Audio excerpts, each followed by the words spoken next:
ہندوستان سے آئے، ہندوستان کی جگہ سے، کہا نظام الدین سے آئے، نظام الدین جماعت وہ مولانا الیاس والی، کہا کہ ہاں مولانا الیاس والی جماعت۔ اچھا، میں جب علی گڑھ یونیورسٹی میں پڑھتا تھا اس وقت اللہ کے بندے نے کہا تھا کہ جب میری جماعت تمہارے پاس آئے تو اس کی نصرت کرنا، آج میں تمہاری نصرت کروں گا۔ اس اللہ کے بندے نے اس وقت وہاں کہا تھا، اللہ نے آسمانوں پر اس کے قول کو قبول کر لیا۔ یہ تو دعوت و تبلیغ ایک بہت بڑا، میں نے گزشتہ جمعہ کو بھی بہت کچھ واقعات آپ کے سامنے عرض کیے تھے کہ دعوت و تبلیغ کے فائدے کیا ہیں۔ دعوت و تبلیغ سے آدمی کہاں سے کہاں پہنچا ہے، تین روز لگائے ہیں اور اللہ تعالیٰ نے ان کو ان کی دنیا ہی بدل دی ہے، ان کی زندگیاں ہی بدل دی ہے۔ تو یہ ہم ہمارے حضرت کہا کرتے تھے کہ یہ دعوت و تبلیغ کا کام جو ہے، یہ اجتماعات ہے، یہ چلہ ہے، یہ چار مہینہ ہے، یہ مداری کی ٹوکری کی طرح ہے۔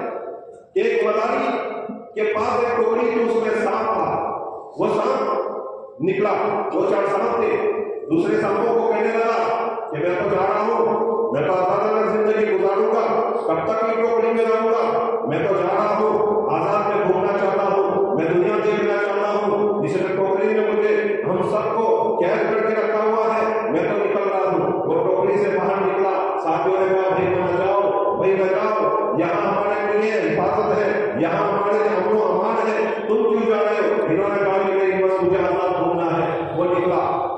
وہ نکلا، جیسے ہی وہ نکلا اتنے میں روم کے اندر وہ سمیرا جو ہو رہا ہے وہ آ گیا۔ اس نے دیکھا کہ ایک ساتھ بھاگنے کی کوشش کر رہا ہے، اس نے اپنا بیم بجانا شروع کیا، وہ بیم بجا رہا ہے، سانپ ادھر جا رہا ہے، پھر ادھر جا رہا ہے، پھر ادھر جا رہا ہے، پھر ادھر جا رہا ہے، اور پھر آخر وہ آ کر بیٹھ گیا اس ٹوکری کے اندر۔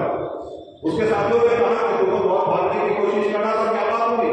کہاں سے جو بیم بجا رہا تھا کہ پورے روم کے اندر آگ لگی ہوئی، وہ ان کا جو بیم ہوتا ہے جو منتر جو پڑھتے ہیں اس سے آگ لگ جاتی ہے، یعنی سانپ کو کوئی سجائی نہیں دیتا۔ چنانچہ وہ کہنے لگا کہ ایک جہاں جاتا تھا وہاں یہاں گیا، وہاں بھی آگ، وہاں گیا وہاں آگ، اس کونے میں گئے آگ، اس کونے میں گئے آگ، بس آگ ہی آگ تھی۔ میں نے اپنی سلامتی اسی ٹوکری میں سمجھی، اس میں اس ٹوکری میں۔ دعوت و تبلیغ کا کام بھی یہی ہے، دعوت و تبلیغ کا کام ایک ٹوکری ہے، اس میں اگر آدمی رہے گا تو شیطان کے پھندوں سے، شیطان کی لگائی ہوئی آگ سے، شیطان کی یہ جو شیطانیت کے جو جال بچھائے ہوئے ہیں اس سے اگر آدمی بچنا چاہتا ہے تو وہ اسی ٹوکری میں آ کر بیٹھ جائے، دعوت و تبلیغ کی جماعت میں آ کر بیٹھ جائے، انشاءاللہ وہ بھی کامیاب ہوگا، اور انشاءاللہ وہ بھی امن و امان میں رہے گا، وہ بھی سلامت رہے گا، اور اس کی آل و اولاد بھی سلامت رہے گا، اس کی آل و اولاد بھی سلامت رہے گا۔ جہاں آج دعوت و تبلیغ کا کام نہیں ہے وہاں جا کر دیکھو، اور جہاں دعوت و تبلیغ کا کام ہے اس علاقے میں جا کر دیکھو۔ اس علاقے میں بعض لوگ کہتے ہیں کہ فلاں تبلیغ والا ایسا، فلاں تبلیغ والا ایسا، فلاں ایسا، فلاں ایسا۔ ہم تو نہیں چھوڑتے اس وجہ سے کہ دعوت و تبلیغ کا بڑا آدمی اتنا بڑا کھوٹا پہنتا ہے، اتنی بڑی داڑھی، اتنی بڑی ٹوپی اور ایسا کر رہا ہے۔ تو کسی کے کوئی گناہ ہو جانے سے، کسی سے کوئی جرم ہو جانے سے، کسی سے کوئی بھول ہو جانے سے وہ کام تو بدنام نہیں ہو جاتا۔ اور یہ بھی ہے کہ جو دعوت و تبلیغ میں جڑتا ہے اللہ تعالیٰ اس کو توبہ کی توفیق دے دیتا ہے۔ یہ دعوت و تبلیغ کا ایک خاصہ ہے۔ دعوت و تبلیغ کا ایک بڑا فائدہ یہ ہے کہ جو دعوت و تبلیغ میں جڑتا ہے اس سے اگر کوئی گناہ ہو گیا تو فوراً اللہ اس کو توبہ کی توفیق دے دیتا ہے، اس کام کی برکت سے، اس کام کی برکت سے۔ اس لیے اگر کسی سے کوئی غلطی ہو جائے تو اس کو اچھال کے نہ پھرے، اس کو اچھال کے نہ پھرے۔